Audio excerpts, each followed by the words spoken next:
Seja bem-vindo ao nosso canal do Podcast do Criador. Aproveite esse corte para ver um pouquinho do nosso bate-papo, da nossa conversa com o Padre Vitor que tivemos essa semana. Aproveite para se inscrever no nosso canal, ativa o sininho aí das notificações e deixa um like para a gente e compartilha esse corte para nos ajudar nesse projeto de evangelização. Ecumenismo é um tema que eu gosto e que eu acho que é importante. Você falava Sim. agora há pouco dessa questão de lidarmos com as diferenças. Sim. E quando você falou de temos muito mais em comum do que algo que nos separa, é algo que é clássico do ecumenismo. E eu acho um tema interessante, que a gente tem que ser aberto ao diálogo, né? Sim. Seja com quem é da nossa religião, com quem não é, com quem também é cristão, mas não é católico. E aí entra o diálogo interreligioso, né? Que também é a abertura com outras religiões. Eu acho que o assunto de fé, de certa forma, é um tabu ainda. Então, acho Sim. que a gente tem que se abrir mais para esse diálogo com as pessoas. Tem que dialogar também com a sociedade que hoje é um pouco mais menos propensa à religião, né? Tem questionamentos agnósticos, ateístas, e que às vezes ficam por isso mesmo porque não encontraram pessoas para dialogar. Então, a forma que eu me formei, minha forma de pensar é uma forma aberta, né? Aproveitando que a gente está na Semana da Unidade, né? Semana em preparação de Pentecostes, que é conhecida como a Semana da Unidade na igreja, rezando pela unidade dos cristãos, é um tema que eu acho interessante, sempre me chamou a atenção. Sim. Eu sempre gostei dessa área de... Assim, sempre não, né? Vamos lá. Eu tive na minha vida ali um período de conversão nos 18 anos que foi aquela pegada mais radical, né? Hardcore, bem pesada assim. Vamos ser santos, não sei o que. E eu bati em todo mundo, todo mundo. E era tudo assim. Batia no sentido de palavras, né? Que é sempre debater. O famoso brigão de Facebook. Ah, você era desses? Eu era. Até aí, 18 anos. Só que quando eu tive minha conversão mais forte ali, eu rezava, comecei a rezar muito, queria rezar mais, mais, mais. E aí, a primeira coisa que quebrou as minhas pernas foi que eu entrei na faculdade, né? Sou formado em música. E na faculdade tinham diversos alunos. Vamos colocar assim, ó.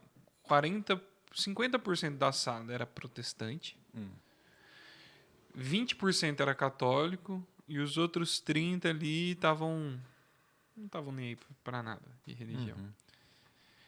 E dos 20% que eram católicos, eu ali era talvez o que mais praticava a religião, que ia na missa, que confessava, que queria buscar santidade e tal. Então a gente tinha ali alguns católicos também na faculdade, alguns jovens que eram católicos, mas eu era o que mais buscava mesmo. E aí eu comecei a ter uma divergência com aqueles amigos, né? Porque como eu batia muito, eu não era muito fã de ficar com os protestantes. Sim. Então batia muito, era só discutir. Católico adora imagem, católico é isso, Maria adora Nossa Senhora, aquelas coisas que a gente sabe, que a gente vai Sim. discutindo. E aí, em determinado momento, eu comecei a me desvencilhar daqueles amigos que não viviam bem o catolicismo, porque eu queria viver mais, e daqueles que eram mais que não estavam nem aí para nada, que não praticavam nenhuma religião. E aí tinha uma menina protestante na minha sala, que eu posso te dizer que ela busca mais santidade do que muito católico que eu conheci. Sim.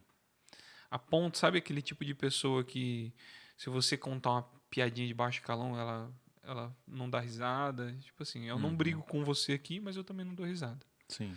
A ponto, tipo assim, de ver alguém precisando de alguma coisa e chegar do lado e falar, você tá precisando de alguma coisa? Posso te ajudar?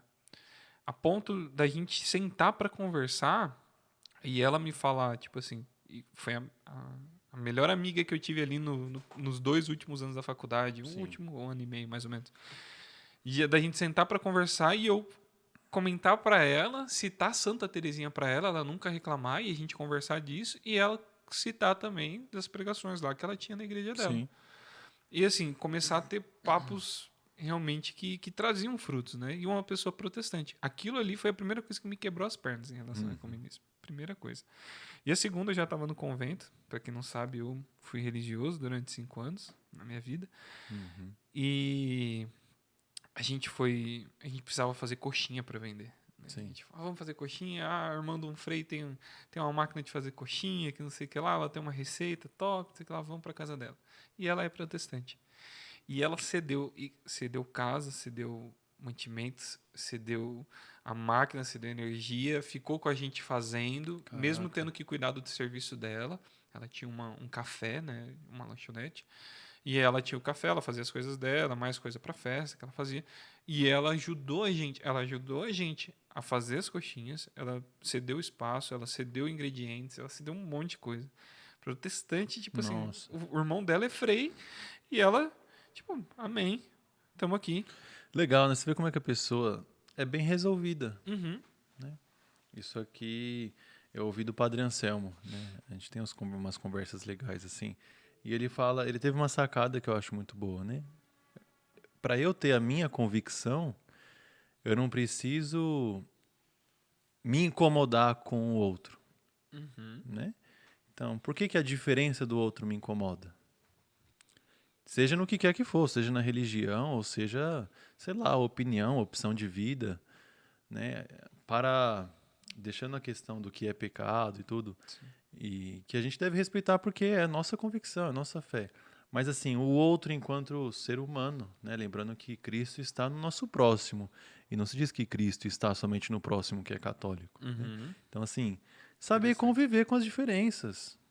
Né? Eu acho que a gente cresce e constrói muito mais dessa forma. E não me muda em nada, assim, na minha convicção, naquilo que eu acredito, vai me machucar, me misturar, ou conversar, dialogar, ouvir alguém que vive e pensa diferente do que eu, não me muda, a menos que eu seja imaturo, não tem outra palavra. Não é o que está fora que torna o homem puro. É o que sai de dentro, né? Então, eu posso até ouvir uma pessoa que fala que, sei lá, não aceita Nossa Senhora para ela. Aquilo me contamina? Não, porque eu sei quem é Nossa Senhora na minha vida. Sim. Eu fiz essa experiência, né? Eu sei quem ela é. Mas... E essa pessoa pensa diferente, tudo bem, é a experiência dela. Bater nela não vai mudar a concepção dela. Nossa Senhora vai se agradar muito, que eu vou ficar lá discutindo com a pessoa. Exatamente. E às vezes a gente acha que a gente batendo no outro, tipo assim, brigando e xingando e reclamando do outro, que a gente vai mudar alguma coisa. E não. Pelo contrário. A gente vai afastar ainda mais. É verdade. E o quanto de pessoas que eu afastei da minha vida, não só por isso, protestantes, mas pessoas de igreja mesmo, que eu afastei porque eu comecei a bater nessas pessoas, porque eu queria viver algo mais forte, entendeu? Agora, uma coisa importante, que a gente seja coerente com aquilo que acredita. Exatamente. Né? Então, que a gente também não tenha respeito humano de falar aquilo que pensa. Então, expressar a sua opinião e ouvir a do irmão.